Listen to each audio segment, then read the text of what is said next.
Good morning, student. Today I am going to start chapter 5 of the book Flamingo, that is a Roadside Stand, written by Robert Frost. Before starting this particular chapter, I would request every individual to focus a bit. Why I am saying is because the poem seems to be very bit complex and it's a huge one. So let's start this particular chapter, A Roadside Stand, written by Robert Frost. So you can see the lines over here, the small introduction about Robert Frost. So let's talk something about this particular poet. So this poet is supposed to be one of the America's foremost poets of the 20th century, you can say, who actually born in San Francisco and lived there till at the age of 11. Now when he was at the age of 11, he moved to England, and in 1911, due to some circumstances, he sold his farm in Derry. Derry is a place in New Hampshire, and moved with his family to England. And here he met and received the support of Ezra Prout. So again I would say that now this particular poet, Robert Frost, who was an American, and you can see over here that he lived from 1874 to 1963. And let's talk something about his writing skills. So his writing skill was obviously simple, lucid, you can say, and yes, realistic one. And that is actually kind of depiction of rural life and constant reference to nature made him one of the most influential poets in American history, you can say. You can also see over here that some of his famous books include Mending Walls, Stopping by Woods on a Snowy Evening, and he received the Pulitzer Prize and for poetry 4 times. So this is a kind of achievement of this particular American poet. Now let's talk something about the theme of this poem. Now the poem The Roadside Stand is Robert Frost, a kind of criticism, you can say, of a unequal society where there is a huge division between the rich and the poor, you can say the higher strata of the society, the lower strata of the society. You can also say the haves and the haves not. And it actually talks about the unequal and, you can say, inequitous distribution of the wealth. The poem depicts with clarity, you can see a line over here, and the plight of the poor and the complex dynamic of their existence, you can say. And it also focuses on the unfortunate fact that unequal progress and development between cities and the villages have actually led to the feelings of distress and unhappiness in the rural people, you can say. So this is supposed to be a kind of small theme, you can remember it as.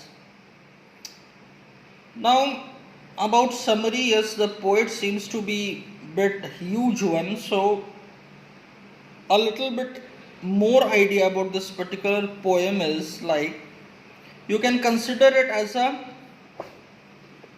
summary. So if you consider the first stanza and the second stanza, it is going to give you a kind of idea where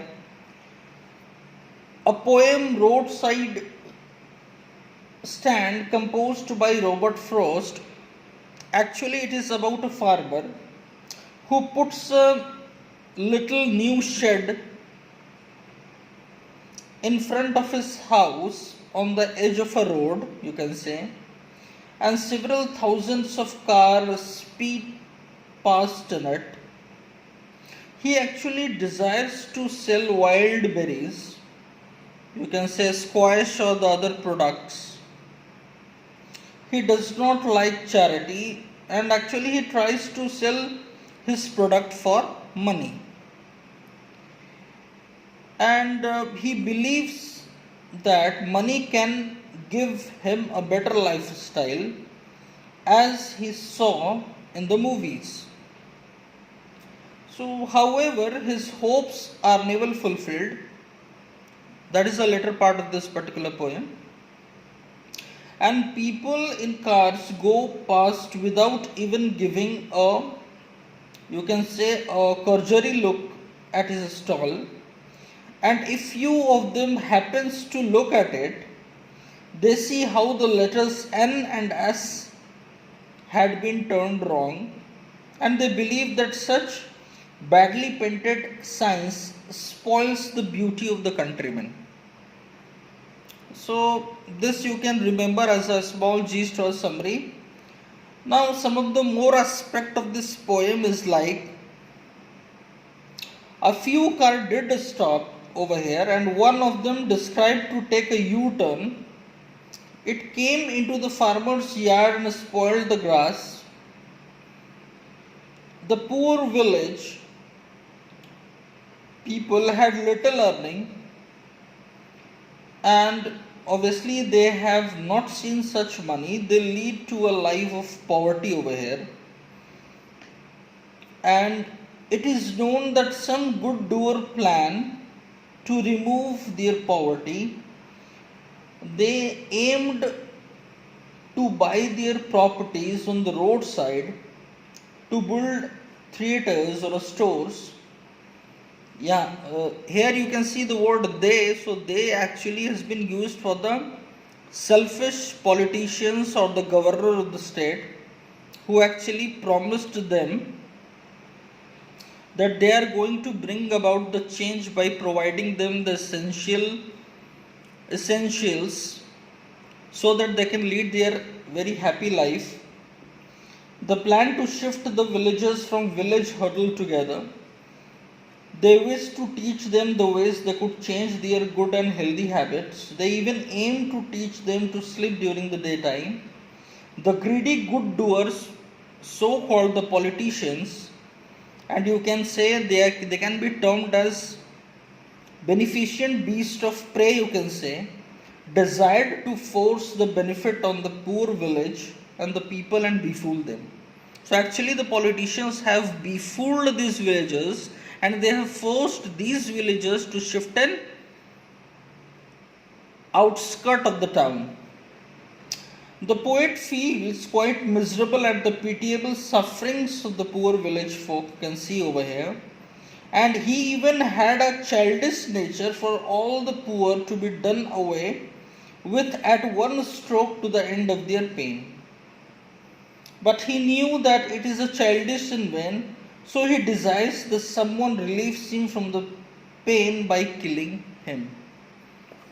So, in a nutshell, what you can say as far as the summary is concerned, that the people who does have a kind of a small shed at the edge of the road, there seems to be pleading from the governors and the selfish politicians to look after them and to actually provide them a kind of essentials or the survivals so that they can lead the life of the people who actually residing in the cities. So this is a kind of a summary, or you can say a gist, you can keep it in your mind. Thank you.